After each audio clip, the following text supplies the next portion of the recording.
উনি আহত হয়েছেন। উনি আমার মামা আব্দুর রহমান। গত শুক্রবারেও উনি বাজার থেকে বাড়ি ফিরছিলেন। অতর্কিতভাবে আওয়ামী লীগের চিহ্নিত আওয়ামী লীগের এক পথধারী লোকজন ওনাকে পিছন থেকে রামদা, হাতুড়ি এবং চাপাতি দিয়ে কুপিয়েছেন। আপনারা দেখেছেন তার মাথায় আপনার চাপাতি এবং হাতুড়ির যে আঘাতে মাথায় খুলি ভেঙে একেবারে ডেবে গেছে। খুবই আশঙ্কাজনক অবস্থায় তাকে ঢাকা মেডিকেলে ভর্তি করা হয়েছে। তিনি এখনও শঙ্কামুক্ত নয়। তার এই ধরনের হামলার তীব্র নিন্দা এবং প্রতিবাদ জানাই।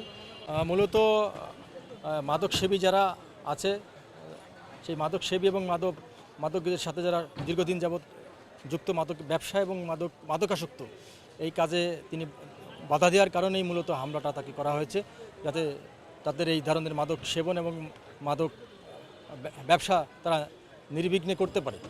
আপনারা জানেন যে দীর্ঘদিন যাবৎ আমরা আন্দোলন সংগ্রাম করেছি। আমি বাংলাদেশ জাতীয় ছাত্র দলের কেন্দ্রীয় ক্রীড়া বিষয়ক সম্পাদক। আমার পরিবারের উপরে এই ধরনের হামলা এই আমলেও যদি হয়, আমরা দীর্ঘদিন যাবৎ আওয়ামী ফ্যাসিবাদী আমলে হামলা মামলার শিকার হয়েছি। এখনও যদি এই হামলা মামলা চলতে থাকে তাহলে আমরা কোথায় যাব? এই হামলার জন্য মাননীয় প্রধানমন্ত্রী জনাব তারেক রহমানের দৃষ্টি আকর্ষণ করছি এবং মাননীয় স্বরাষ্ট্রমন্ত্রী তার দৃষ্টি আকর্ষণ করছি এবং ফরিদপুর জেলা প্রশাসন এবং উপজেলা প্রশাসনের দৃষ্টি আকর্ষণ করছি, যাতে এর বিরুদ্ধে যথাযথ ব্যবস্থা নেওয়া হয়।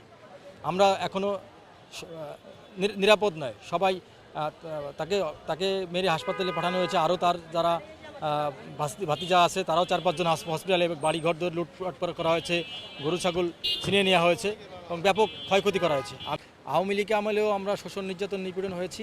এখনও আমরা এই ধরনের নির্যাতনের শিকার হচ্ছি। আমাদের জীবন তো এখনও শঙ্কামুক্ত নয়। এখন আমি এবং আমার পরিবার সব নিরাপত্তাহীনতায় ভুগছি। আমি মাননীয় স্বরাষ্ট্রমন্ত্রী, বিশেষভাবে মাননীয় স্বরাষ্ট্রমন্ত্রী দৃষ্টি আকর্ষণ করছে এই বিষয়ে ব্যবস্থা নেওয়ার জন্য। তারা এই ধরনের দুঃসাহস দেখিয়েছে।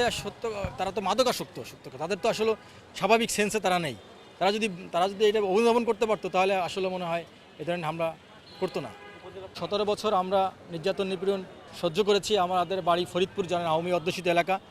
ওই এলাকাগুলোতে এখনও আওয়ামী লীগের দাপট রয়েছে, যার এই ফলশ্রুতিতে আজকে আমার মামা বিএনপির কৃষি বিষয়ক সম্পাদক উপজেলার তাকে নির্মমভাবে হত্যার উদ্দেশ্য হামলা করার দুঃসাহস দেখিয়েছে।